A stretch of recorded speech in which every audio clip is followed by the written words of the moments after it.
Like, it's so easy to criticize the coaching industry because there's a lot of slimy behavior happening there.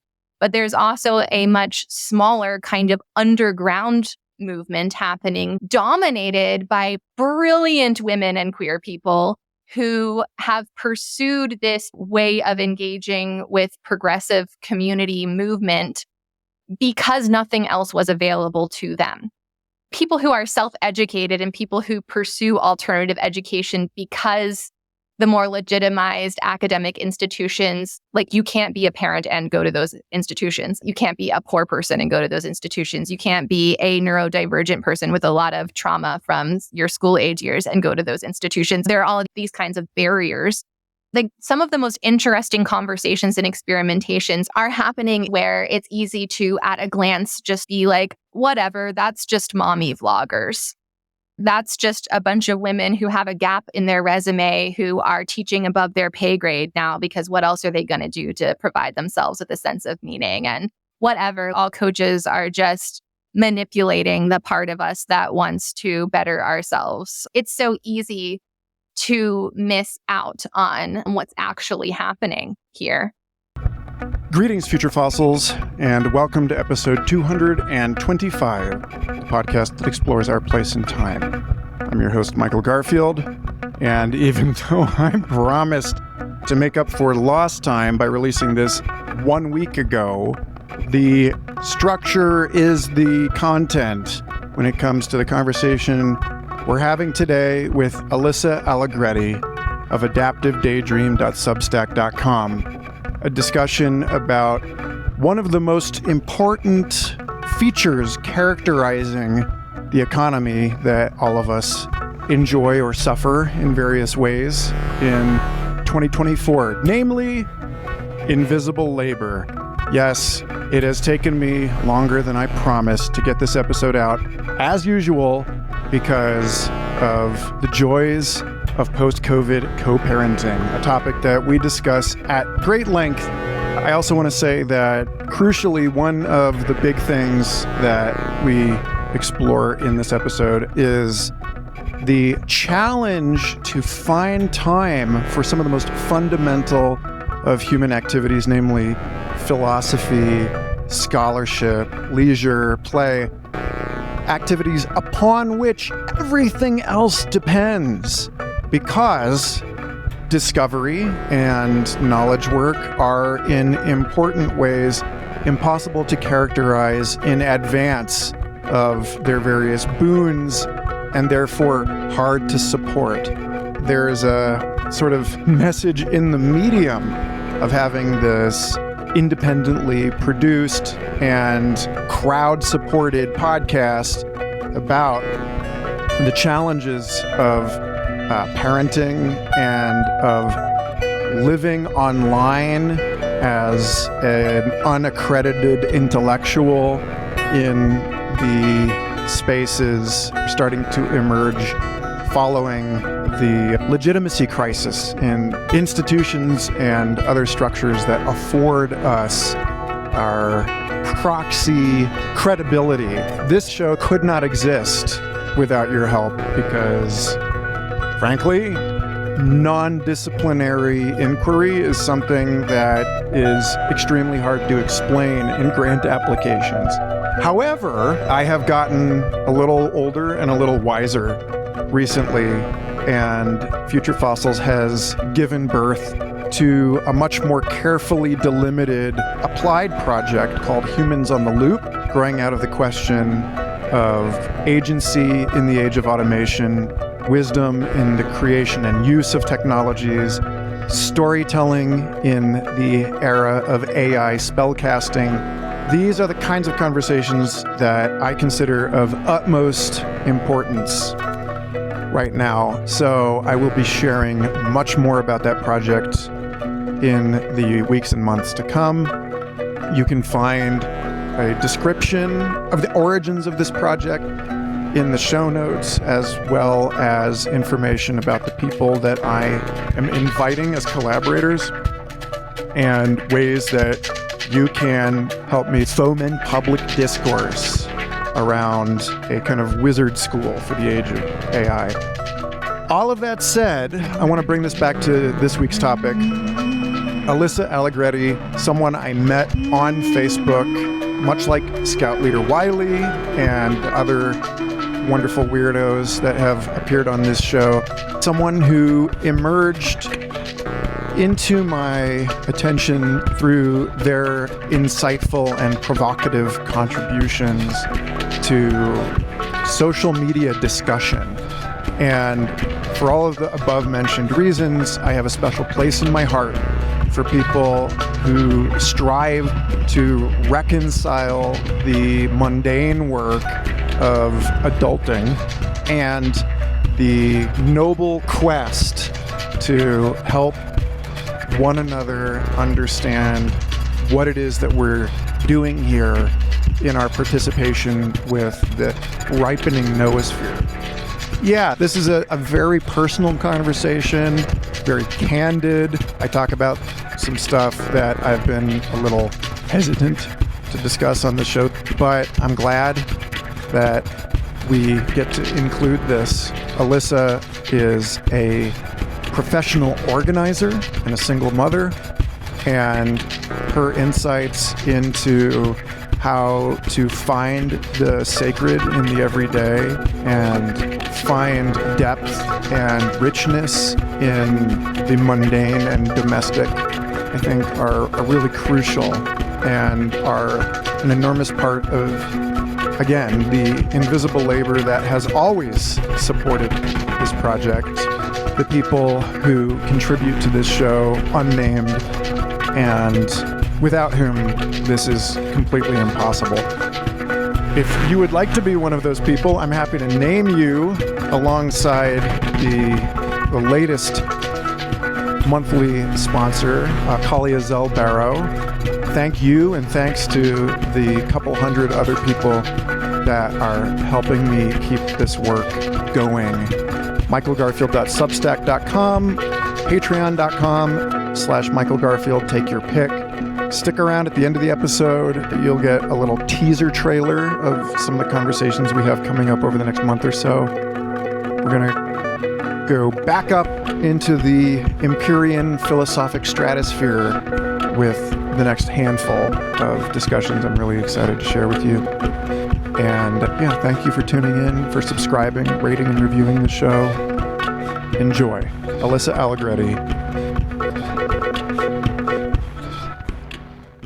All right, we're going. Alyssa, thank you for finally syncing up with me, finding time amidst the madness. Yeah, same. Thank you for having me. Okay, so context is that you are just so eloquent in your Facebook feed, like that you say such insightful and often excoriating things about really nuanced and charged social issues. But as a way of ramping into that, talk about who you are and where you come from and how you have developed the interests and the mind that you have, and take as long as you like to tell your story. Thank you. That feels very luxurious. Part of who I am is a layperson and a Facebook intellectual. And Facebook intellectual has become its own sort of thing in the past 20 years. And I think it's easy to be disparaging of that phenomenon without recognizing that a lot of people who have found their footing sharing their writing on Facebook, engaging with one another's ideas, finding the right teachers for them at the right time, stepping into their own role as a teacher. We couldn't have done that otherwise because we are bogged down by certain systemic limitations and issues of socioeconomic stratification. So I began sharing writing on Facebook because I was a brilliant and creatively starved stay-at-home mom. And a lot of my writing was developed typing with one hand with a baby on my breast, literally, and having to cope with some judgment from my partner at that time about that and judgment from people in my real life community about why I was spending so much time on that platform and why it was important to me. And in many ways, I'm still developing my voice through the pushback I receive in the holy and unholy comment section, and then also through tracking patterns of social discourse on spaces like Facebook, and how those patterns play out over time. So I've been writing on Facebook since I was 16, actually, because I went to a middle college, high school, and had access to a .edu email address, which you needed to sign up for Facebook at that time. It was just for college students. Facebook has been this deeply influential source of personal development and professional development now. Intellectual, spiritual, interpersonal development in my life. And at this point, much like you, I've heard you talk about this, I'd like to get out because I'm noticing that the pitfalls of the kind of reckless outrage and projection and transference that happens in these spaces is, too detrimental to my health, my mental health and emotional well-being. But regardless, still very grateful. And that's a big part of how I came to do what I am doing now, which is broadly in the realm of sacred domesticity. So although I write about all sorts of social issues, and I'm still very much learning, definitely not a leading expert of any kind. Although I write about all sorts of social issues, the crux of the work that I do for money right now is around housekeeping and homemaking as a microcosm of these larger systemic and cultural things that we're all chewing on, but also as a valuable area in and of itself to work with our own inner material and the material that arises in our most intimate familial or cohabitating relationships. Also as an avenue for practicing relationship skills in relationship to home and housekeeping, non-human beings, and the presence of these sort of non-human forces in our life. And there's a pretty big range in terms of what I do. I actually still just clean houses for supplemental income. So I'm scrubbing other people's toilets for many hours per week. And that's its own sort of mindfulness exercise and exercise in self-discipline and presence. I also have a very sick body while I'm doing that. So that's a whole mind fuck.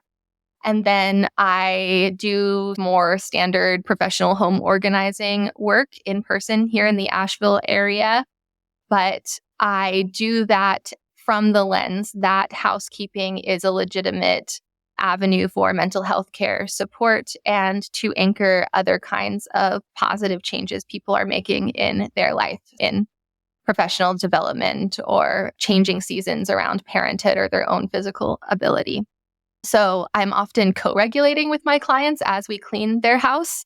And you and I were joking about this before you pressed record, stepping into a consensual role of transference where I can be good mommy for people who maybe didn't receive kind parenting around housekeeping growing up, and or people whose brains really struggle with executive functioning, which housekeeping tasks require. So they just need another person there to break down the process for them, especially if they're living in a home that is drowning in clutter from many years of shutting down around it, or an inability to let things go, or other extraordinary life circumstances like cancer or some other kind of traumatic event that caused the housekeeping to be put on a back burner. So part of what I'm doing is being good mommy, as I joke, not joke. And people can reparent themselves when I'm showing up and I'm holding down the process for them in that way. I do online sessions as well. Sometimes that looks like me just literally sitting there over Zoom with someone, providing body doubling while they clean their own house and declutter their own house. And sometimes we go really deep and people cry and shake and get nauseous and have a big insight about their mother, their father, their relationship to their own creativity. Other themes that arise are around grief and capacity for pleasure and fulfillment. So I'm going to pause there. I have a fairly clear view in my own mind of how I have ended up on the margins, the combination of the choices that I made not to go after the same things that everyone else was going after that have placed me very far out on the quote unquote long tail. Or as my college friend Stephen Phipps said, no man is an island, but some are very long peninsulas. And then the commitment to doing something different, no one was really telling me in a language that I understood anyway when I was younger that this was sabotage. Like if you wanted stability, that this was.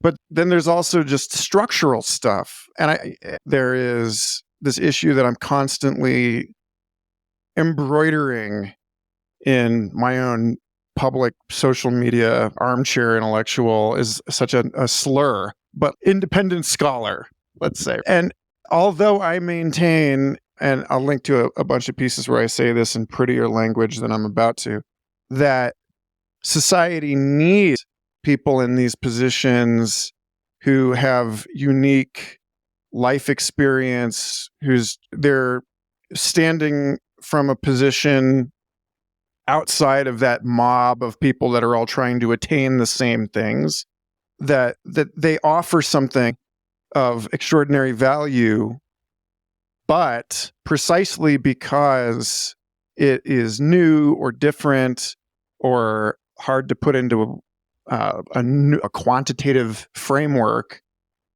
that those people are illegible. And here we get into the theory part, and maybe you can bounce something more personal off the theory statement. Obviously, this is a huge part of the problem, the pathology of patriarchy, in the sense that people use the term patriarchy to mean a system that is inherently pathological, in that it does not recognize the value of children, women, the elderly, the quote unquote insane, that basically everyone whose contributions to the social fabric are illegible to the status hierarchy encoded in the value of one's productivity based on your ability to perform inside of an optimization function that ignores every externality, ignores every horrible side effect that you produce, ignores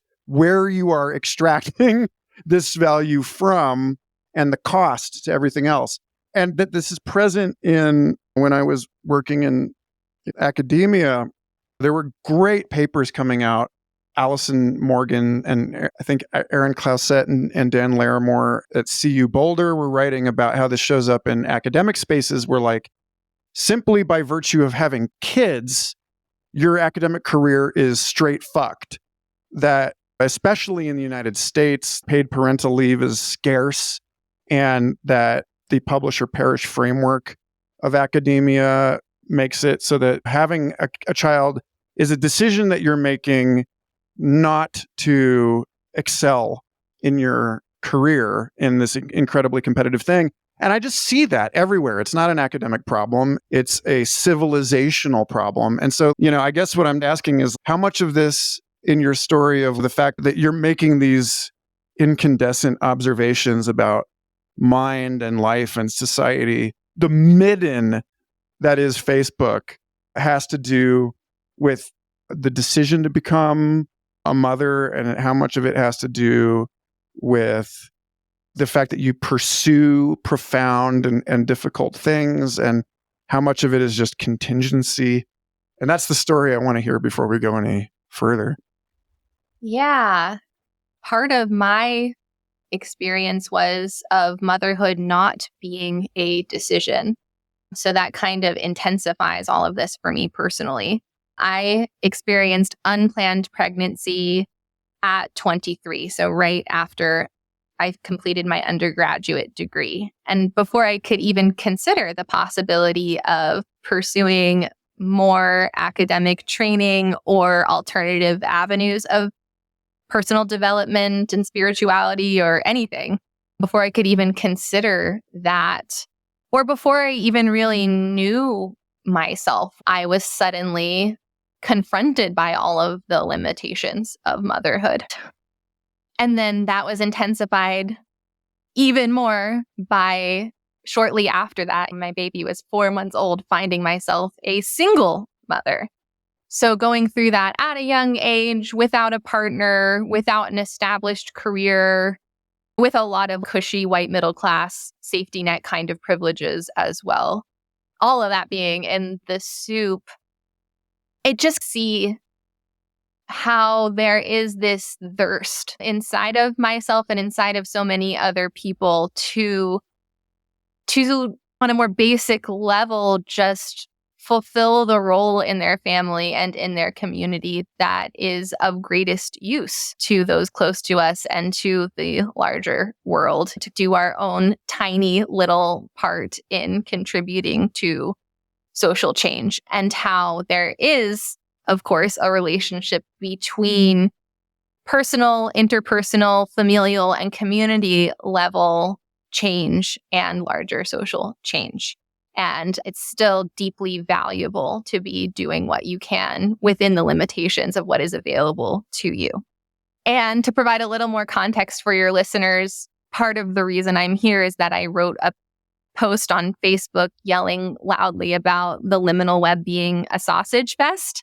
And then Michael and a couple other people in that community or adjacent community, I don't know if people are even using that term to describe their community anymore. But part of what happened is that Michael and a couple of other men in that community reached out to me and opened doors and handed me the mic, which felt amazing and also a bit terrifying because I was just angry I didn't have the mic. And once I had it, I didn't know what to do with it.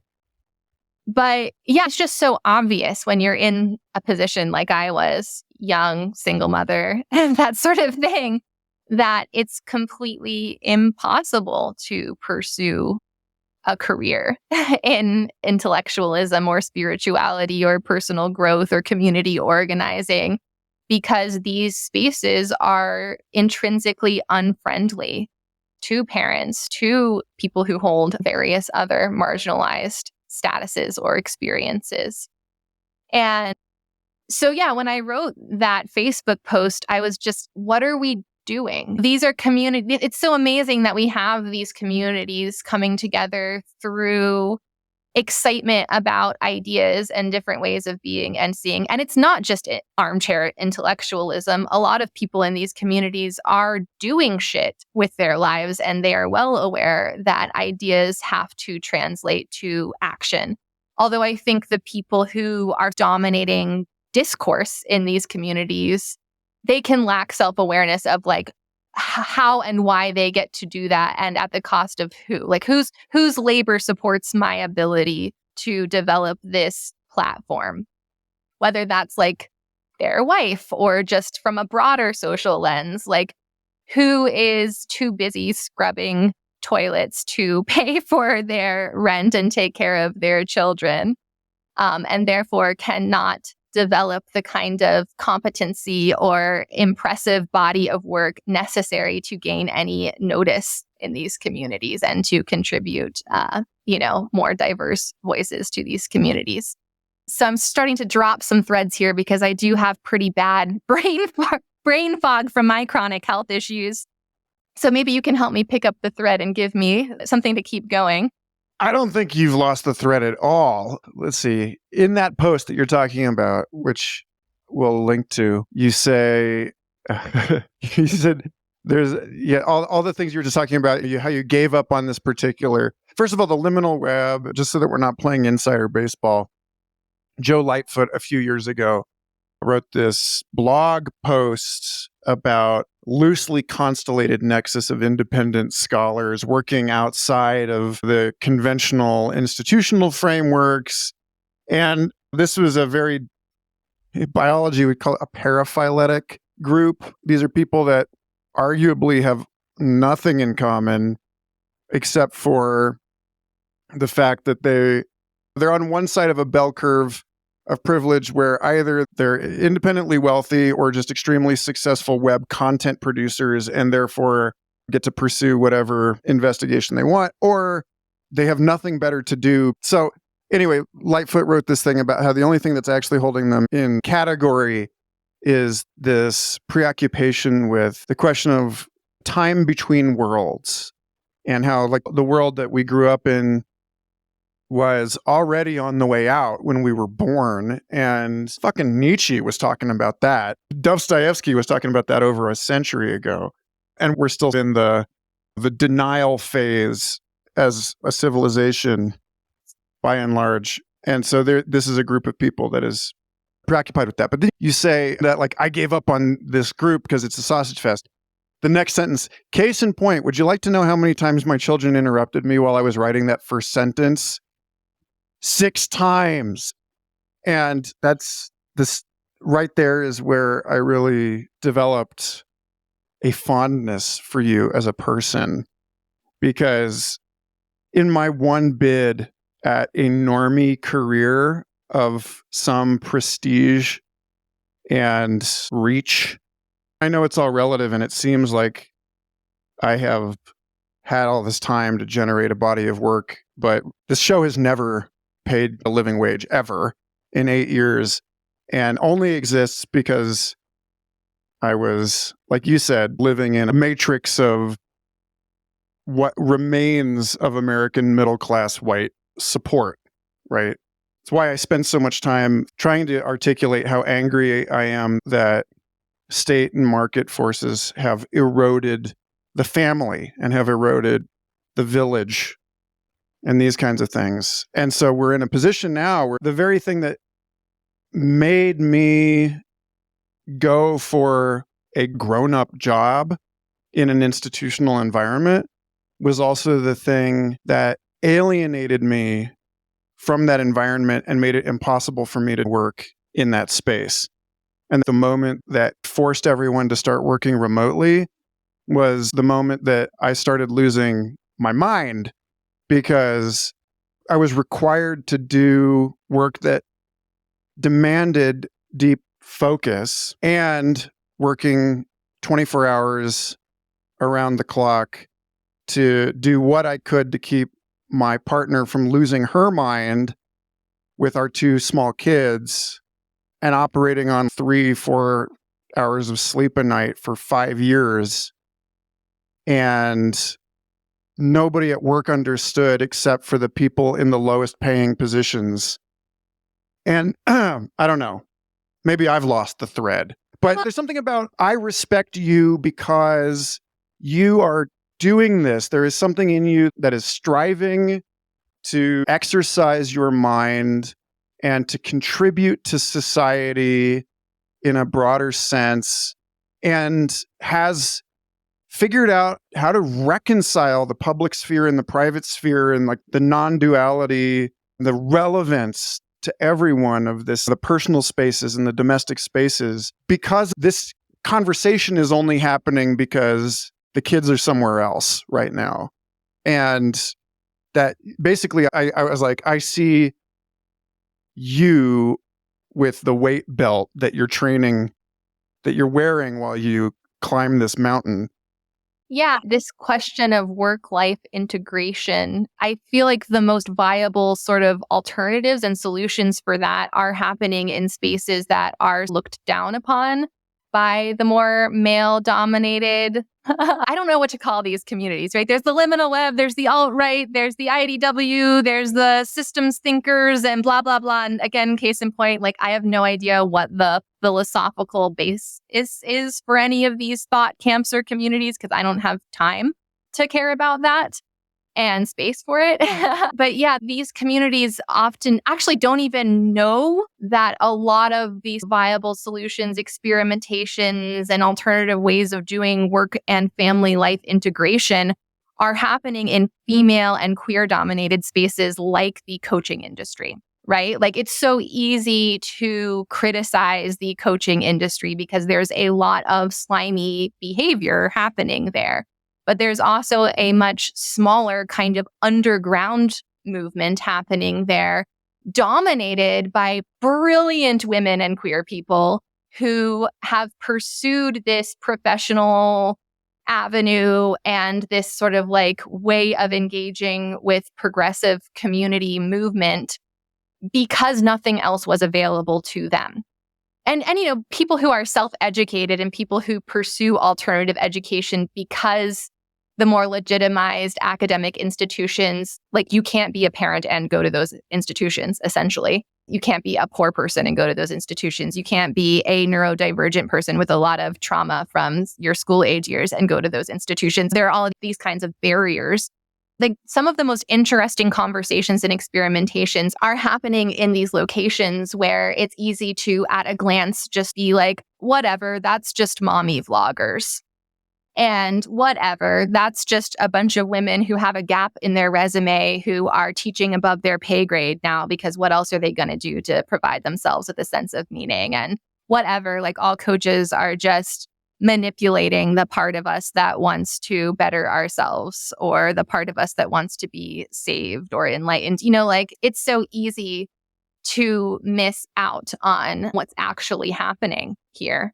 And a lot of the people I work with are women and some men or male socialized people too, who just feel like the domestic realm is not for them or have been taught that the domestic realm is not for them. So that's the minority of my clients. Majority are women. Majority are professional women and creatively self-employed women, people dancing with chronic illness and things like that.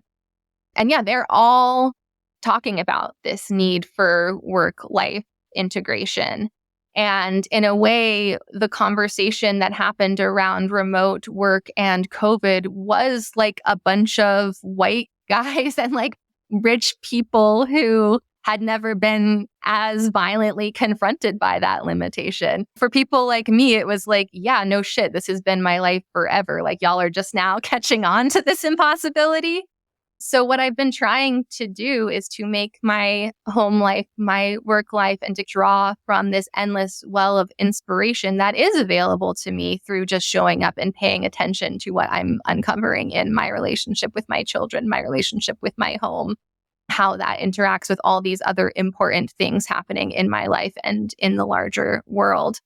And mixed results because, yeah, as you said, the only reason we're able to have this conversation right now is because our children are somewhere else, not interrupting. And to some extent, there will always be a need for like children to be somewhere else for us to focus on work and personal development and adult things. And also, I carry a deep grief that it feels like the best parts of my life are parts of my life where I'm not allowed to bring my children and they're not allowed to interrupt me or you, or they are not witnessing. They're not witnessing that grief ritual I went to with the other adults. They're not witnessing adults experience fun and pleasure and relaxation because in order to do that, we feel like we have to get a sitter. And like all of these gatherings and offerings that arise in these divergent, progressive, alternative spaces organizing themselves around a shared desire for social change, they don't even think about things like having a childcare worker on staff usually. So that's really disappointing. And I think part of the pain point here is you find these divergent, alternative, progressive spaces and feel such hopefulness that you will be allowed to be fully human there and then are met with the same kind of social stratification that are present in the mainstream society. It's just like the same old shit over and over again. I saw it in the activist community when I was in college. I saw it in the polyamory community right after I left college. I saw it in the like back to the land earth worshiping community out here in Western North Carolina. It's just like again and again, this kind of basic issues of social hierarchy, social currency, accessibility, group out group policing, so on and so forth. So part of what I really enjoy about my work is not only that it dissolves the false boundary between the sacred and the mundane and the professional and the personal and the interpersonal and the like more collective systemic levels, but that it challenges these limiting ideas we have about who is and is not allowed to contribute to divergent progressive social change. Like a lot of my original teachers were Christian conservative white mommy vloggers on YouTube. And I had to do a lot of cherry picking there, but they still had something really valuable to offer in terms of like radical ways of being in family life and in terms of enhancing the quality of our day-to-day life and how that is essential to living a life in accordance to our deeper principles and values.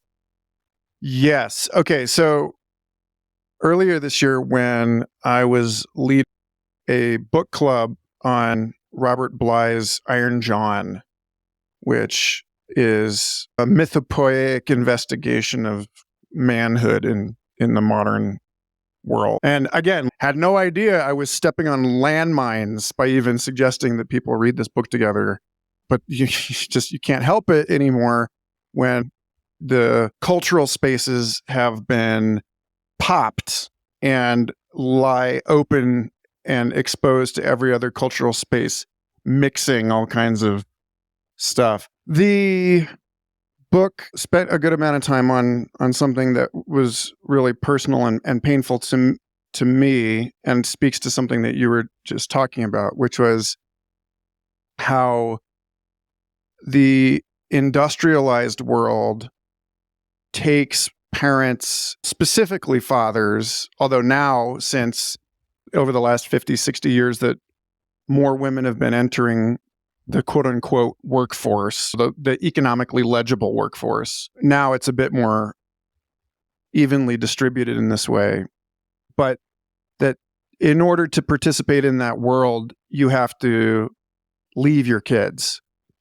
And the men who were our fathers and the men who were their fathers, and many of the people in our generation, regardless of identity, their work is invisible and mysterious to their families. And this has contributed to a fragmentation of the family and a severing of the transmission of tacit knowledge and of expertise and wisdom.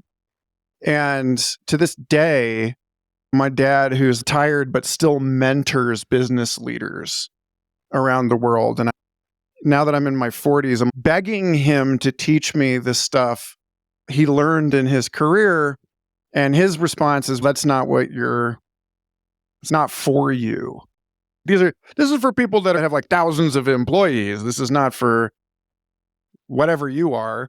And yeah, and so I don't know if this is quite how you experience it, but in my case, I want to rebel against this. I am not bothered by the fact that it's hard to focus with my kids in the room unless I surrender myself to the logic of I need to get this done, and this is more important than being with my family and allowing my kids to have context on who I am and what I'm doing and what I'm contributing to the quote unquote world other than them, to the extent that and there's something like very early on as a parent, I read this thing about an anthropological perspective on indigenous cultures, where the author, whom I forget, was saying one thing that's obviously very different compared to the industrialized West is that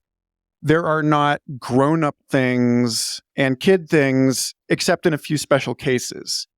That obviously there are rooms into which only men or only women go, but that the life of quote unquote economic production for that community, be it hunting, gathering, weaving, building homes, all of the things that are done to make and to secure, the children are involved in those things. And I have to ask how much of the dismissal that people receive for being unable to contribute to the important stuff is actually just a self-fulfilling prophecy because it was decided at some point that they don't. And so kids are not actually getting to observe the way that these things function. And so they're not actually getting to learn these things. And so obviously they don't have as much to say. So this is something I would just like to double down on with you and understand your angle on what it might look like to have a more cohesive intergenerational fabric in our lives and in our work. I think I'll start by talking about invisible labor. So there is this framework of invisible labor that has been developed to help people name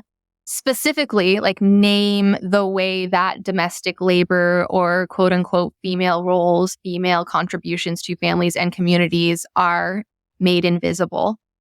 And one way you might develop that framework is by saying a man, and I'm speaking very generally and broadly here in terms of inherited social roles, because we are opening a can of worms. Yummy worms. Yeah, yes. So speaking broadly, broad strokes, generalizations. Father's labor outside the home is made invisible. Mother's labor inside the home is made invisible. This is the recent intergenerational legacy we are working with. And whether or not there is a more even distribution of labor is highly questionable. A lot of the conversations women have among themselves are around the fact that they are now expected to do fucking everything. So it's not just, oh, now I'm working outside the home and everybody's showing up to contribute to the loss of domestic labor while I'm outside of the home. It's like I'm expected to do everything and my labor is completely invisible. And there are all sorts of nuances here too, right? Such as the effect of martyrdom, or like where we get to opt in and opt out of our social role and where we don't get to opt in and opt out of our social role, how we are cast into these roles and where we get to exercise consent or do not get to exercise consent in the role we play. So yeah, there is a lot of nuance, for lack of a better word, there too. And yeah, I do ask myself a lot how I am complicit, where I can decide to just be like, you know what, the way I'm going to address this impossibility of work-life integration is to treat my writing like my third child. So it's not more important than the children clamoring for my attention in this room right now, but it's also not less important.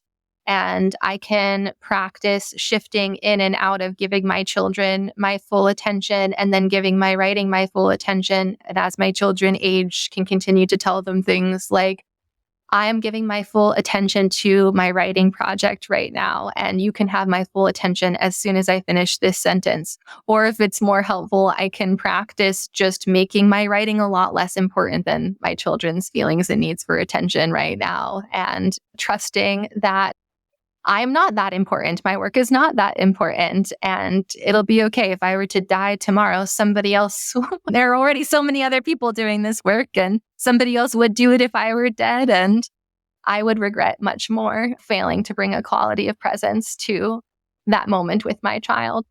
And yeah, I do think that a lot of the struggle we experience in domestic life is a result of the kind of like tyranny of the nuclear family system and the isolation of it, not only from extended family networks, but from our work life and from our larger community life.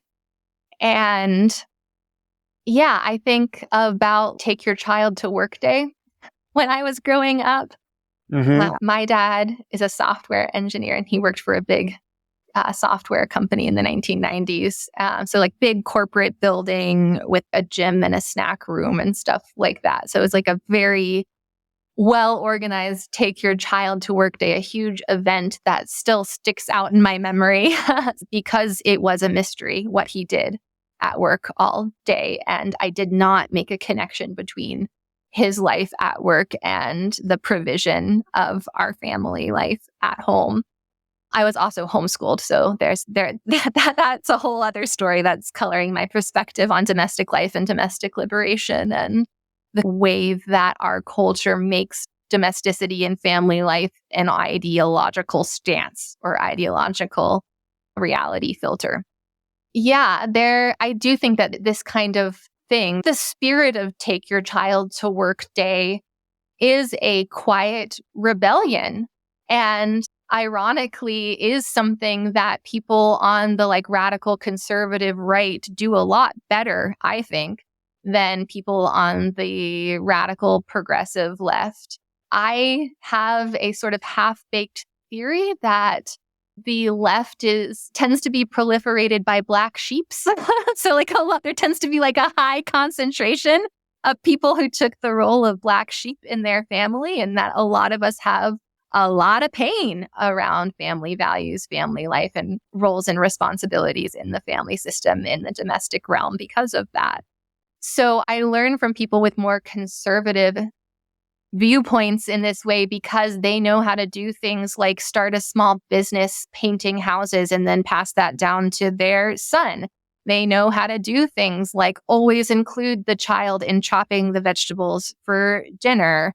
They are much more likely to understand and invite the value of intergenerational spaces being the norm rather than being the thing that only happens sometimes, because of the benefits of the way that children allow the adults to reconnect with, again, for lack of a better word, wholesomeness. I know this is a really moralized term, but yeah, children allow me to connect with having children present allows me to connect with a much more kind of wholesome existence.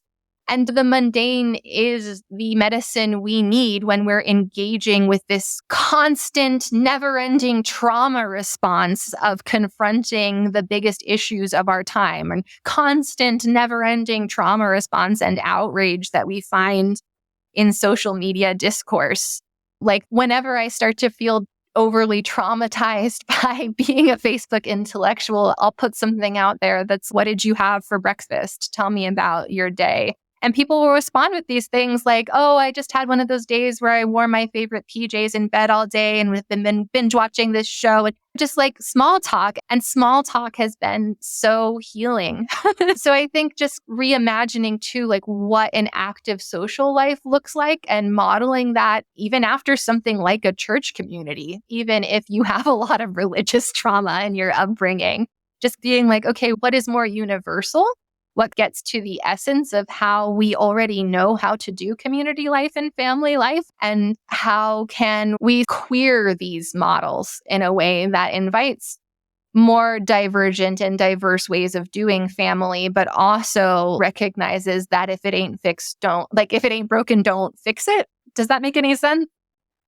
Yeah. So I love lingering in paradox. That might be the unofficial slogan of this show.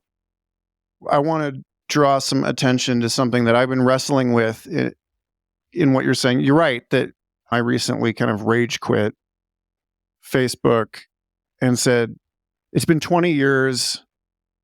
I'm not building your pyramid anymore. And I was hanging out with my mother, who has been wheelchair bound for a very long time. She's a very sensitive soul. And I said, you spend too much time on Facebook. And she's like, yeah, I don't get it. People just pile on me for saying these things I'm a loving person. I don't hate anyone. And then I said something about being loving and compassionate and inclusive, or she made the mistake of talking about children as monkeys or something. And she's like, oh, that's something that your parents say as a term of endearment, but made it out to be like a racist statement and told her that she should die. And I was like, you should understand that this is a shared limbic system and that you're sharing it with people who don't have context about you as a person. And that can't be healthy. And yet she spends most of her days in bed out in the rural extent of Kansas City. And this is her opportunity to commune with people. And so part of my 10 steps back was 10 steps into being more present with my kids, being more present with my wife, being more aware of my surroundings, actually living in my town. Like I quit all of the Facebook groups that were just generic interest groups, but I kept all the ones that were Santa Fe specific because I'm like, maybe I will meet people. This is still the place, like you're saying, it's still like a church or something where you're going to meet people that are in your actual geographic vicinity. And then maybe it can be what it always should have been. And I think was intended to be back when you needed an EDU account to sign up, which was a way of getting acquainted with the people in your area. But the thing that I've noticed that you're talking about the left and the right, and one of many horrible experiences I had in institutional space, getting thrown under a bus for suggesting that we hire a friend of mine to do work that I knew he was good at. And I said, like, he's done this organization a lot for free already. And I feel like we owe him one. And also my boss explained to me that when it comes to contracting, it's a much more informal thing. And we just hire in network. We just find talented professionals in the city that can pull this off. And they made a whole scene of this about how we were going to get skewered for unfair hiring practices. And we needed to actually conduct an open global call for a few hours a week of work. And it cost our organization probably hundreds of hours to sit there and create the listing and evaluate all of the, and it wasted the time of people in Turkey who were trying to apply for this job that they were no good at. And there's this thing about, you were talking about being with your kids and how it's like when I'm with my kids, I am connected to something very deep and wide. And it's what it is to be in a family. And it's what it is to be an animal. And it's what it is to be part of a lineage and all of these things. And also when I'm in an institution, there's something like that feeling, but it's a much more recent thing. It's a much more, frankly, ideological thing. It's a sense of participating in the human project, in progress, in cumulative culture, in helping bring ideas into the world, in the institution of science, and all of these things. And it's easy to understand how people get swept up into almost like a Starfleet kind of raw, like this is the greater thing. It's also, and I could be wrong about this, and I'd love your reflections on this particular kind of nexus of stuff and this question in specific, which is I get the sense that it's much easier to expropriate those feelings of belonging into some sort of fascist operation through convincing people to devote themselves to the market because it's global betterment, or to science because it's the great human project, than it is, or the state, right? Like the state comes in as a proxy for family. And so people go off and they fight wars in order to protect their families because they've attached family to state. So that's where I feel this tension between the so-called domestic and the so-called public spheres is in the way that those different structures satisfy some kind of attachment need.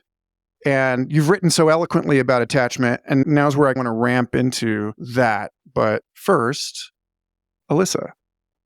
Yeah, I've been watching all of this stuff for many years now, and it's still a kind of newborn baby in terms of my ability to accurately name what I see happening. But because it feels visceral, right? It's like animal body, mud family. Like there's this whole other skill set that we need to pay a lot more attention to in any grandiose endeavor, whether that's like alternative intentional community life or starting a land family or working within a professional or academic institution or like among communities like the scientific community. Family dynamics are something that at least some people in those groups need to be aware of and need to be able to shed some light on because it comes up over and over again. And there is a lot of transfer of attachment material happening within any of these layers of human family life. A lot of what the kind of like shit show I'm imagining that you have seen and dealt with in your professional life or in these institutions of academia. And I feel like I can relate to that experience on the level of just small town life that I'm sitting in out here. And I don't actually live in Asheville. I live in Burnsville, North Carolina, which is a really small in true Appalachian culture, but then also very Baptist influenced white Christian culture. And then there's also a lot of hippies and artists and permaculture farmers and people like that out here. So fascinating place to watch insider-outsider dynamics and really get to know my own belonging wounds and watch myself play out attachment material and attachment drama with my community relationships and where that's intimately interacting with the ideological influence of the internet and right. This is like very present in family life and community life. I got a divorce in part because my now ex-husband went down the QAnon rabbit hole, right? So many people got divorces during that time because of this. So yeah, very important to recognize the influence of the internet as this kind of like other presence in family and community life because it isn't separate. And there are many paradoxes there, as you said. Because I think it's tempting. And many people do take this stance of to just unplug and be like, that's causing nothing but harm and this isn't real. And I dissociate when I do that, when I engage too much in these online communities and online spaces. And I respect that decision. Maybe I will make that decision myself in the future. But for now, I continue to feel like, no, it's more rooted in reality, actually, to just be like, okay, that's part of the human family system now. There are these ideological identities. So it's not just that we're transferring our attachment material onto the people in our community, but onto these ideological positions and factions and movements. And yeah, like the way that somebody relates to Trump, for example, might evoke feelings of good daddy or bad daddy. And I think that not the whole reason why, but part of the reason why he's become such a compelling character in our cultural consciousness. It's impossible for some people to imagine that Trump could land in someone else's body as good daddy when he lands in your body as bad daddy, or even as daddy who's sexually acting out in the family. And you're like this little kid who's trying to call out the sexual abuse or dysfunction. And all the other adults in the family are like, no, what are you talking about? He's good daddy. So you can easily see how these sorts of issues get twisted. Again, there's no real separation between domestic life, family life, interpersonal levels of relationality, and cultural levels and like larger social systems and things. So you need all of those toolboxes, all of those toolkits to navigate these worlds well and the relationship between all of them. Before we started recording, I was talking a bit about how in my line of work, I am essentially channeling the housewife as a cultural icon and deity who, for many people, brings up mother wounds, or who, for many people, evokes intense feelings of female socialization, roles and responsibilities, female oppression, housekeeping as a source or tool of female oppression. So I've been trying to do what I call cosplay, like cosplaying the housewife, to draw more attention to the fact that social roles become like a ritual space to process some of this deeper familial level content. And that can be as accessible and benign as noticing how paper clutter in your home might represent your relationship to authority, because bad news often arrives in the mail, like a bill, or as a poor person, I'm like always receiving notifications that my Medicaid has expired, or my food stamps have expired, or you need to reapply for this or that, or now you're going to get a charge for something that you didn't know you were going to get a charge for. Part of why I am approaching housekeeping the way that I am is because I recognize that there are, as you said, these like limbic system capacities and incapacities at play in family life, in community life, that need to be gently stretched in a way that's not going to put people out of capacity all of the goddamn time. And you would be amazed. You would be amazed what happens when a home that's been suffocated by unprocessed grief, the entanglement of unprocessed grief in clutter. What happens when you clear out that clutter and a person is suddenly sitting in an empty, beautiful room? They break the fuck down. It is so difficult to tolerate peace, ease, fulfillment of desire, pleasure, even in our own home environment.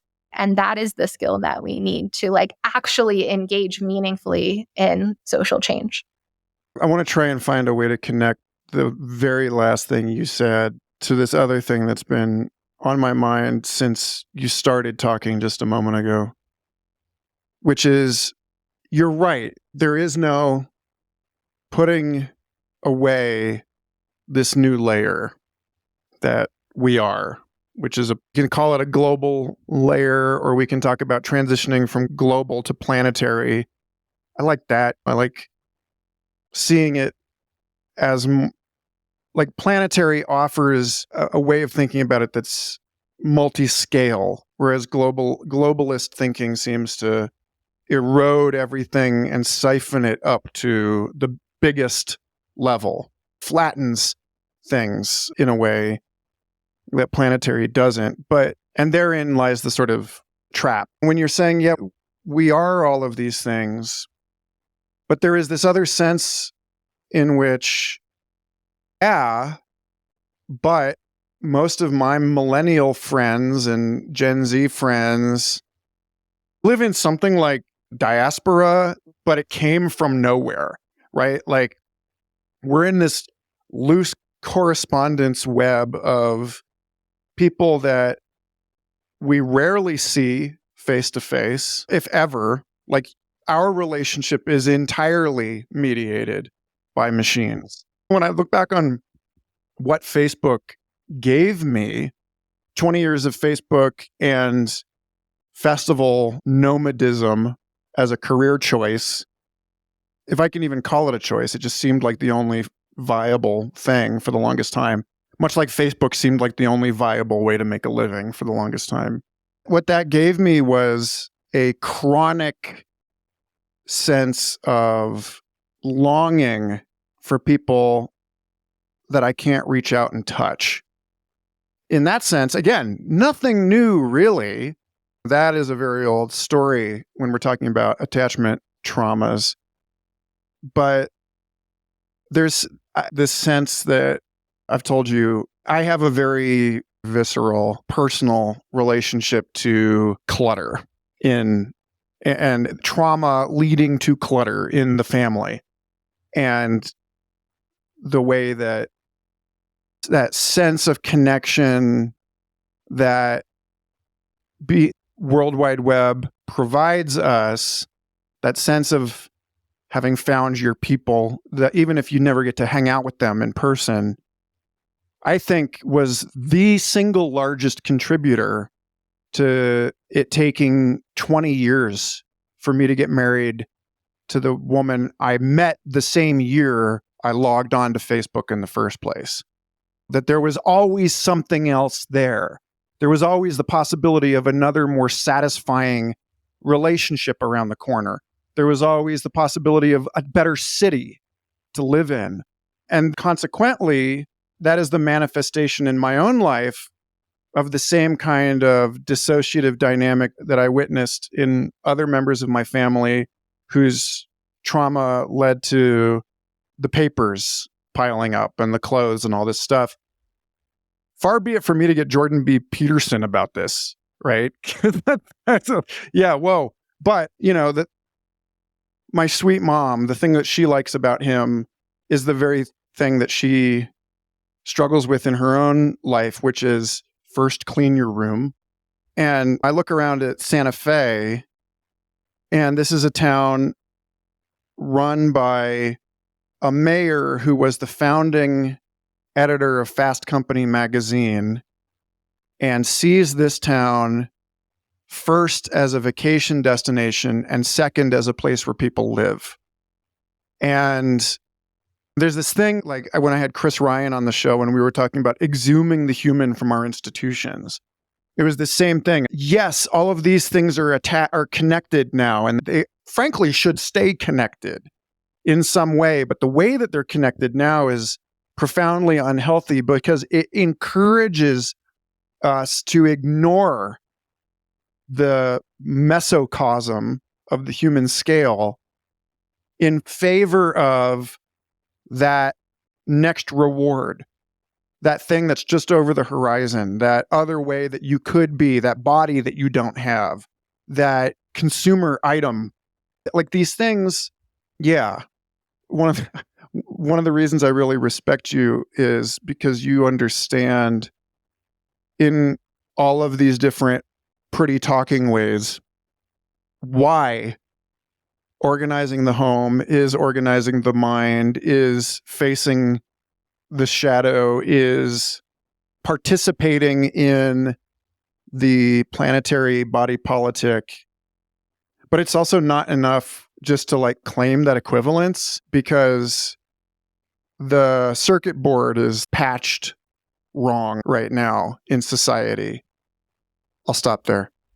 Mm-hmm. Yeah, we're in an interesting phase of internet culture around examining domestic life and the social messaging of domesticity, because the trad wife has really gained a lot of attention recently, and late diagnosed, adult diagnosed neurodivergence has gained a lot of attention in recent years, and how that interacts with housekeeping, issues of ableism, things like that. And people have rightfully pointed out how funny and paradoxical it is that the trad wife is imparting to us the importance of being a homemaker as their sole source of purpose and fulfillment, while also vlogging, right? So they're also professional women.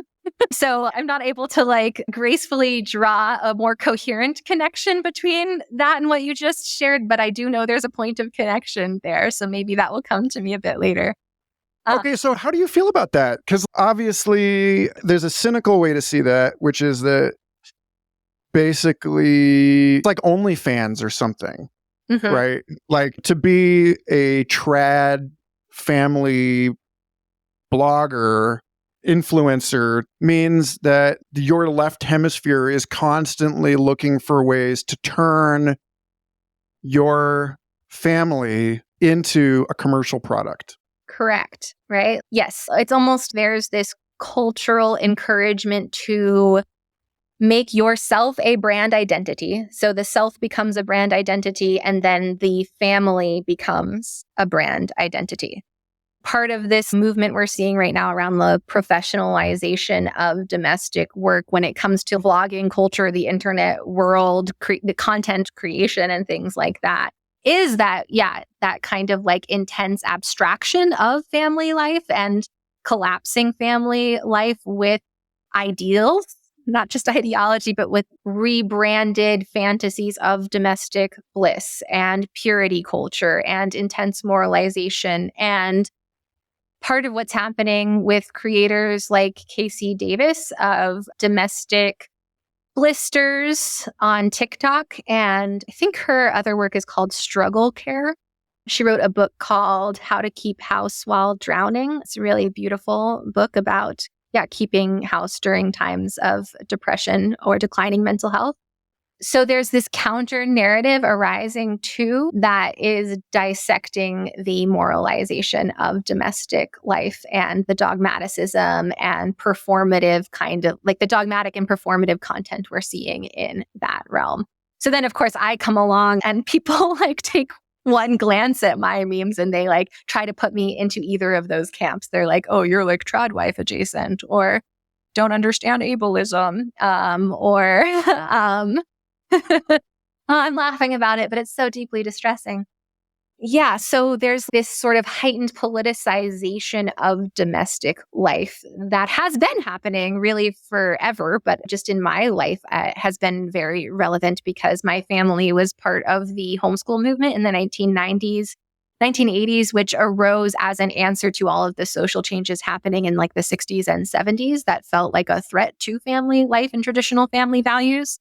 So the homeschool community before the internet was organized according to the more kind of radical, progressive, unschooled community, and then radical, conservative, religious families. And my family belonged to neither of those groups. So I was watching both of these groups throughout my childhood try to negotiate their ideals and ideology with their family life. And then when social media came along and vloggers and influencing and content creation exploded, it was like the dial got turned all the way up on that abstraction and ideology and idealization and romanticism and purity culture.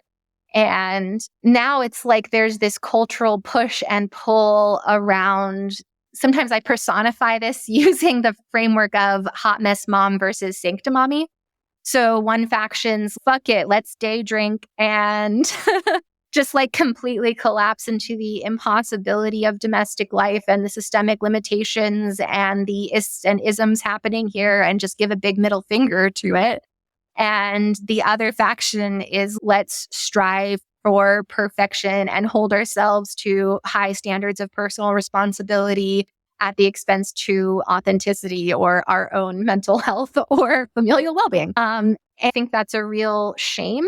I think it's a real shame that those are the only options most people see in terms of how we can approach domestic life in a meaningful way that is congruent with our values and personal development. Yeah, but what it does too is it enhances the quality of the daydream of domestic bliss in a way that I actually think is quite helpful because it points to a core desire that many of us, if not all of us, many of us carry, which is for something, just the ability to enjoy our own lives, the ability to spend more time with our family, the ability to receive the nourishment, sanctity, and safety of home, the need for true belonging rather than pseudo belonging, and also to some extent allows us through these more extreme examples like the trad wife to understand how to navigate the tension between desire and reality. How close to reality can I make the dream? How much can I get away with in terms of making reality this dream or fantasy I carry? And so really, I'd like to see us allow ourselves to sense into the possibility, if not of domestic bliss, but of domestic liberation and of reclaiming domestic life for our own benefit and the benefit of our communities, even as we can hold with great tenderness and care the issues of socioeconomic stratification, history of enslavement of humans, and all these class issues that come, gender issues that come with an exploration of domestic life. Yeah, so it's being with the impossibility and possibility of what we can create in our lives now, in part through the funhouse mirror that social media culture provides us with.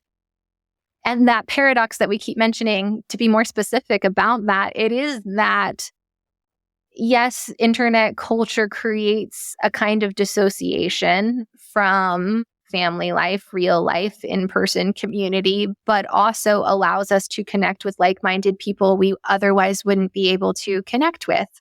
I know I would have lost my mind. I'm still losing my mind, but God knows where I'd be if I hadn't been able to find communities like the one circling future fossils. And a lot of my most cherished and beautiful friendships in my real life community were made possible by the fact that someone was exposed to my writing, and they wouldn't have otherwise known I was who I am. They wouldn't have been attracted to me because on the surface, I look like a basic white suburban mom. To be able to show up inside out in this way on Facebook and to attract people who otherwise would have just completely overlooked me in these spaces in the Asheville area where, not to mince words, like what it's actually is a high school cafeteria in a lot of ways. Like if you don't have the puritanical lifestyle achievements and the earth skills and things, fuck you. You don't get a seat at the table. So people like me who have more soft skills and who present as more conventional in things, we get overlooked and marginalized and talked over and ignored and projected onto. And the internet has allowed me to stake my claim and take up more space in my real life community in a way that I wouldn't have been able to otherwise. So, yeah, I don't know. I think that's the complete thought for now. Okay, then I want to just ask that question again in a slightly different way. I'm so grateful to finally be able to talk with you about this stuff, because this is just frankly stuff that does not come up on the show a lot. And yet I think about it every fucking day, all day. And all of this other stuff about time loops and aliens and so on is like through the lens of this, which is, okay, given everything you've said, I heard you speak to opportunity.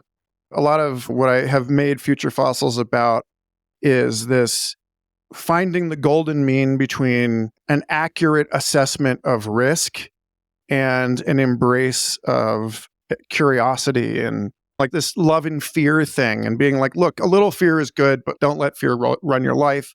And there's something in yes to Facebook as advertised, Facebook as a metonym for social media broadly, for life online. Yes, all kinds of new amazing things are possible. And, says my father, from the position of privilege of never having to use social media to make a living, who uses it precisely as advertised for retired boomers. You share too much. You talk way too much about this really personal, vulnerable stuff. You're way too candid online. It's going to cause problems for you in your career. And first of all, he was right. As far as my career is institutional, it doesn't, like, that disclaimer of my views do not represent those of my employer means nothing to people that are actually in that bind representing an organization. It means nothing. But there's this other thing where I was like, but for most of my adult life, what employer? Right? Like, the people that are paying me are the people that want me to be vulnerable online. And I wonder, the thing that I live with every day, the confusion is, like we were talking earlier about, take your kid to work. Okay, but I work in a fucking Chernobyl, right? Like, these, like, children do not have, I don't have the psychic immune system required to actually work in this space. And yet, kids love it. They take to this. It hijacks their reward systems.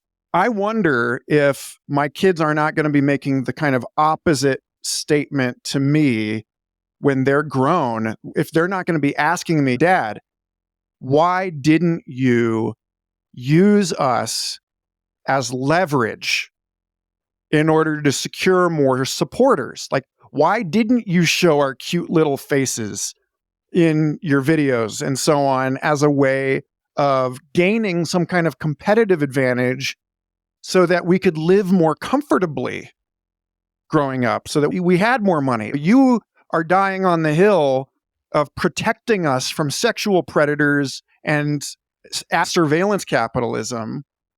I remember years ago, my friend Daniel Rosenberg in the Netherlands, we were having a conversation about the end of privacy. And around the time that I was playing around with Google Glass, and I was like, yeah, I think most people conflate privacy and security. What they actually want is security, because sharing your location is one thing if you're worried you're going to get mugged for your money. And it's another thing if you're like a prostitute who's worried that they're going to get kidnapped and murdered. And you want your friends to know where you are, versus I don't want any Barbara Streisand of thinking. Yeah, it's not. So I guess what I'm talking about is like the opportunity risk dyad or pair, and how it's just obvious to me that I want my kids to participate in my life as a cultural creator and as a quote unquote public intellectual, Facebook intellectual, whatever, because that is me. That's who I really am. And yet I need therapy for trying to do the thing that millennials do, which is to bring their full self to work without compromise. I was told in no uncertain terms, that's not what we want you to do. As John Hammond said of Ian Malcolm, a deplorable excess of personality. And so from the other side of it, you are one of the few people that I personally know, however intermediated, for whom your domestic life is your bread and butter. And I'm curious how you reckon with what it means to be so splayed, so transparent. That song, I don't know if you ever heard it. I'll share it with you later. That song I wrote, Transparent, is about this. We would be scared if we weren't sharing this. That was the point with Daniel Rosenberg. It was like his kids and mine, by the time they're in high school, the internet is not going to be like, oh, we have pictures of you doing something stupid in high school and we're going to blackmail. It's going to be a Mexican standoff. Everyone will have been that transparent through their childhood.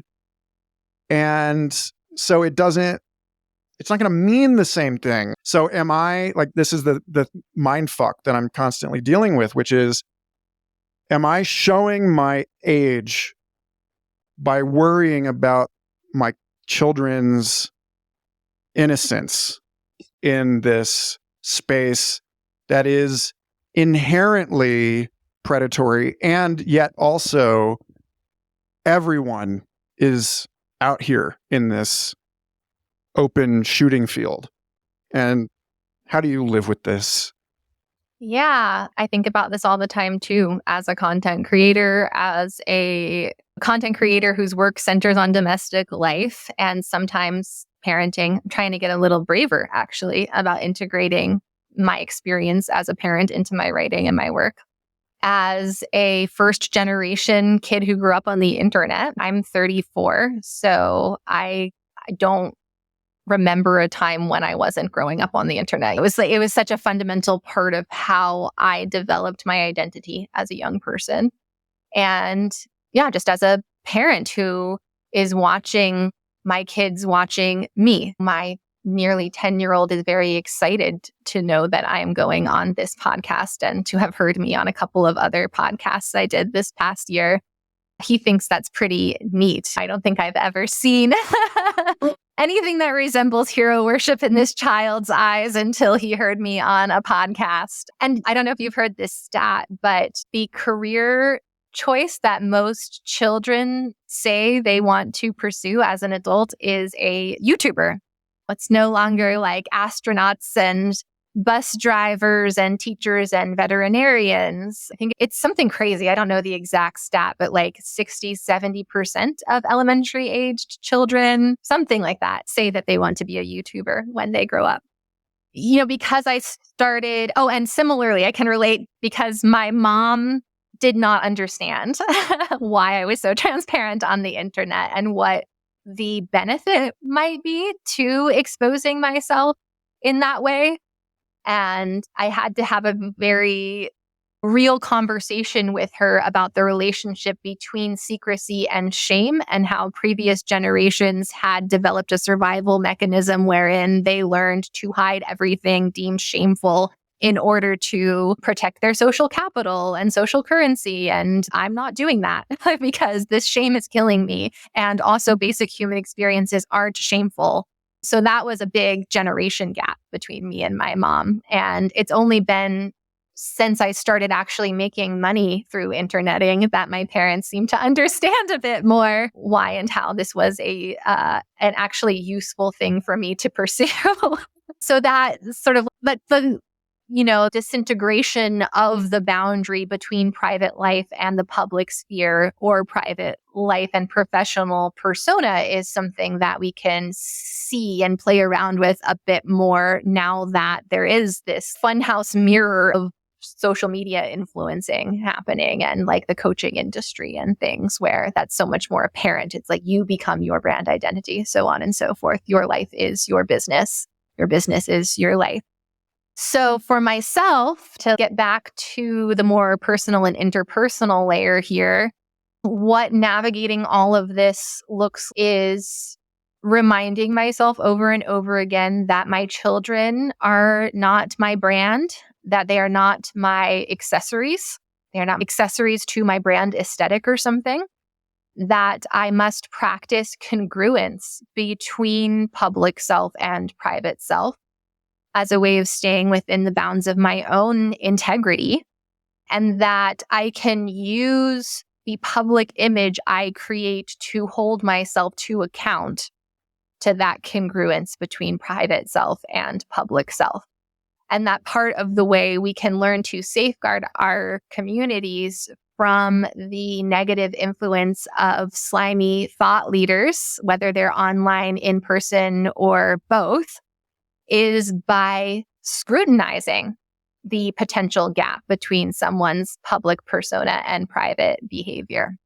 And because I was so young when I became a parent, and the internet and social media was a very different place all those years ago, I have experienced firsthand what I know a lot of younger people are experiencing, what my children will experience when it comes to the cringe of having every dumb thing you've ever believed existing on the internet. And weaponized against you. And sometimes in very serious ways that actually destroy your ability to make money or professionalize your work. And yeah, it's like the feeling of a cringy home video or a cringy yearbook photo, right? But that's just your digital footprint now. It's like, even like what I believed 2 years ago feels like this to me. And people do crazy shit, like they'll dig into your past to try to villainize you further in their psyche and things. It is very violating. And I do draw a lot of connections between Facebook as a street performance, how that's part of my livelihood, and sex work. It's obviously not a direct comparison, but in a very basic way, that's what I'm doing. I'm like selling my labor, my persona, again, like the sort of like role that I'm playing in someone's life. I've learned a lot actually from reading accounts of sex workers and how they navigate personal and professional boundaries. I often have to tell clients what I am and am not game for, the same way a sex worker might. And people might assume that because I'm a domestic worker, that means I'm game for everything, the same way they might assume that about a sex worker and things. Also, there is like a lot of stuff happening there in terms of the commodification of female desirability and female value to men or to other people. Virgin and the whore dichotomy also comes to mind. It's, you can commodify the whore, you can commodify the virgin, you can commodify the muse, but it's all ultimately going to be to some degree objectifying. And the best you can do is opt in and opt out of where your autonomy is there and how much you get to benefit from it, where you're doing that on purpose, where you can delight and receive pleasure from it as well. And a lot of people tell me that what I share on Facebook is vulnerable. And oftentimes at this point, I don't experience it as vulnerable because I have gone through years of exposure therapy from the time I was 16, just like essentially airing all the things I was told was dirty laundry. So everything that I was told was shameful, I just put it out there for employers to see, my extended family to see, my community to see. And that was deeply fucking healing for me and deeply fucking healing for others. And it did destigmatize a lot of these things. To be more specific, I have vaginismus. So a lot of my early writings were about vaginismus and sexual trauma and ancestral trauma and like patriarchal misogynistic legacy around female sexuality and who does and does not own female pleasure and desirability. And so transparency can be radical, can be transformative, can be a kind of collective ritual transmutation of cultural and familial trauma.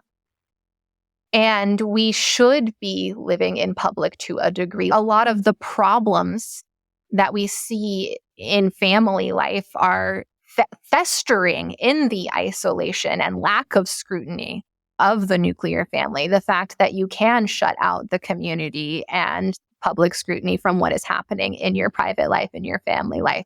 It doesn't cause the dysfunction, but it certainly makes it a lot worse a lot of the time. So part of what I want to teach my own children is how to, first of all, navigate the ideological wilds of online life and how this stuff can hijack your brain and your perception of reality and affect your intimate relationships. And I also am constantly checking in with myself about what does feel vulnerable. A lot doesn't feel vulnerable at this point, but some of it still does. And I've become, as I've done more like somatic nervous system type work, more and more sensitive to my own, like how my own nervous system is reacting, responding to that space. So ironic we're talking about this right now because I just lapsed and had another bout of participating in outrage culture on Facebook this morning, like literally right before we got on this call. It's so easy. It's so easy. I'd done so well for so long. It's been months since I've been tempted. And I don't know what got into me, but I was just like picking fights this morning and emotionally discharging on my this morning. So there are all of these little micro adjustments that I practice around like tracking my own nervous system reaction and responses and what I actually am comfortable with in terms of exposing myself to the inevitable scrutiny, which again can be a positive thing or negative thing, or useful thing, neutral thing. But then also like the violent reactivity and projection and non-consensual transference that will inevitably occur. So if it's feeling like too much, I take that much more seriously now than I used to. And I'm constantly giving myself grace for doing things like posting something and then taking it down, making it public and then making it private, changing my mind, tapping out rather than feeling like I need to keep engaging with someone else's bullshit because I want to be misunderstood, using it as an avenue to access the deepest wounds inside of myself, using it as a practice space for showing up in the way, being the change you want to see in the world or being the change you want to see in your community. I've seen you do this in your comment section too, being a role model for how you can set the tone. What is a better way to engage with social discourse? What is a more self-aware and self-responsible way? How can we develop some etiquette here in terms of being like, hey, I'm noticing that I might have a blind spot here. Or I wonder if it would be okay if you just didn't chime in right now because I'm focusing on my thread with this other person and I'm finding it hard to talk to both of you. Like these sort of humanizing micro exchanges that can occur on social media that directly translates to your ability to navigate your real life intimate relationships and community relationships and professional relationships well. So you do not get credentials for it, though. You do not get credentials for it. No one gives a damn that you have managed to be the reasonable adult online in outrage spaces for 20 years when it's not specified by your job description. Like you'll be punished for it. You'll be punished for it because of the like good mommy, bad daddy, bad daddy. And that's happened in my real life community relationships too. I just went through a brutal community breakup last fall.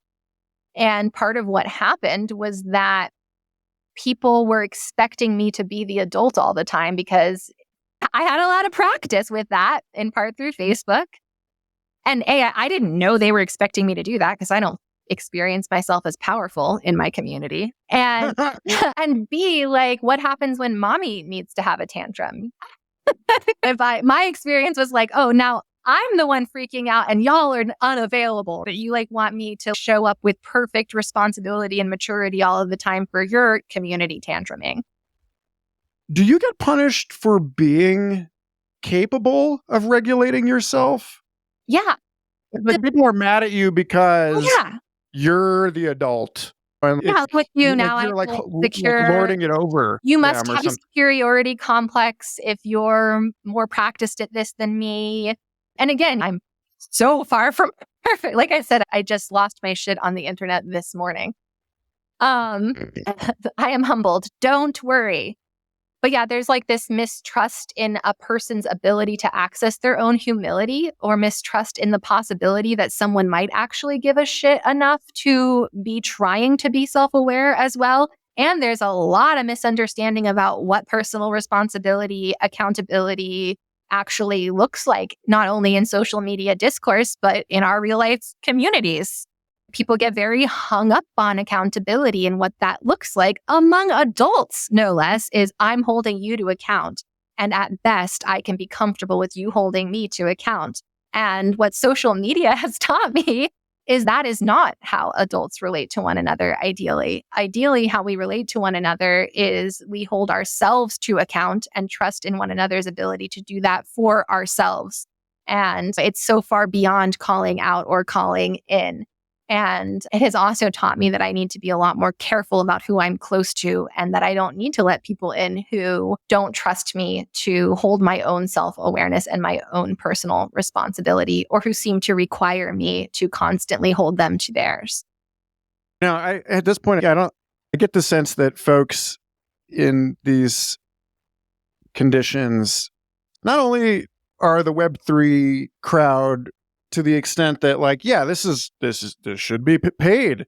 Like, moderation deserves recompense. Being able to provide an example of how to regulate yourself in the great shared stampede, the emotional herd behavior, is worth something. But at this point, I feel like a punch drunk for boxer. Like, I don't deserve payment anymore. I deserve pension. I shouldn't even be doing this anymore. I used to work at a place, the longest running employee was this wonderful grandmother figure who had been working behind the front desk for over 30 years. And I was just like, why are you still here? That's not fair to you. I'm sure that there's no retirement plan for a Facebook intellectual, I guess is what I'm saying. And that seems like the right kind of, as far as like landing this conversation, because yeah, to the extent that this is a show in which I argue for a regeneration of eldership in society, what are we going to do? I don't know anyone that thinks they're going to retire. Yeah, it's like even people I know in their 50s are saying, like, if I found out I have cancer, I'd just throw myself off a mountain so that I'm not a burden to people. Like, is that the apotheosis of the modernist ethos toward which we have been striving? Is that the delivered goods of the rational enlightenment, that we've made it to a place where as soon as you break your leg, they shoot you? Like, what the fuck? Yeah, what the fuck? And part of the reason why I'm so passionate about like bringing more attention to human family systems, domestic life, household management, all the different layers of like how we can relate to our attachment material to humans and non-humans and culture, is because of that broader context of what am I going to do when I'm old? Retirement is not available to me, even with the privileges that I carry. A lot of us are, if I'm fucked with all the privileges that I carry, we're all really fucked. And I've touched on some of the different sub-communities that I've been learning from over the years, but I haven't mentioned more explicitly that I learn a lot from queer community and queer culture and how queer culture does chosen family. because of the necessity, right? Like a lot of queer people, especially from older generations, had been cast out by their blood family and their church communities and where they grew up. So the queer community is really modeling for us as a society what chosen family can look like. The polyamory community too, which I've had all kinds of experiences in and could say all sorts of things about, just in terms of, limitation and possibility. And there's lots of overlap between the queer community and the polyamory community. But what these sorts of social movements are practicing, setting the example for, is what does like a queerification of extended family look like? A lot of dreaming into relying on one another in old age, or dreaming into breaking down the walls between nuclear family homes and living in a more collectivist, communal way. A lot of these dreams are based mostly in idealism and not so much in the reality of what skills are actually required for that to function well, or what can be guaranteed in terms of like human limitation and human flaw, and what are the patterns we see play out over and over again in every attempt to do community. But that's part of what I believe is we're going to survive this by having strong friendships. We're going to survive this by counting on the fact that human families will always emerge. In any crisis, in any configuration, in any circumstance, there is something we all carry that allows us to remember what human family is and looks like and can be. And part of that on the community level, family level, and social level, like societal level, is metabolizing difference and recognizing that the family system is always, I think, we're in the realm of like mysticism and personal opinion now, so take it or leave it. But I think family systems are always seeking a kind of equilibrium. Family systems are always trying to resolve the trauma in one way or another. So I have a lot of faith in that, and a lot of faith in my own ability and in the ability of the people I'm finding in my life now, in large part through the internet, to learn how to do family life in a way that's more sustainable and that is not so dependent on financial security, but is more interdependent on social currency. That's a far more inspiring place to end it than I was expecting we would end up with that question. Alyssa, thank you so much. Obviously, we're going to send people to adaptivedaydream.substack.com. We're going to send listeners to the conversation that you recently had with our boy Layman Pascal for the Integral Stage. Anything else? Any closing remarks? No, just appreciation. Thank you again for having me. This was really enlivening and fun for me. And it was really lovely connecting with you in this way, because we haven't actually spoken like this before. So great to see your face. Likewise. Hey, thanks again for listening. If you enjoyed that, again, please subscribe, rate, review. It is the only way that I seem to be able to attract new kindred spirits into the ambit of this conversation. I'm not doing this show as an end unto itself, but as a means for the facilitation of public discourse. And if you've stuck around long enough to hear this, then I take it that you value this work and would like to see it thrive. So, thanks in advance. Coming up on the show, we have a couple of really wonderful guests. My friend Sarah Finn Huntley, who is part of episode 29 on Raising Robots Right. One of the most fundamental conversations I've had about technology as parenting, is back on the show to talk about her upcoming book with David J. Brown, A Field Guide to DMT Entities. I could not be more excited to share that conversation with you. Also, Bill Cyril, a polymath who was a long-term friend of Philip K. Dick's, a pioneering biochemist and bottomless reservoir of interesting theories about the hyperdimensional structure of time. Easily one of the headiest and most ambitious discussions that has ever occurred on the show. Yeah, anyway, two great people, two great interactions. Really looking forward to sharing those with you. And also stay tuned for, right here.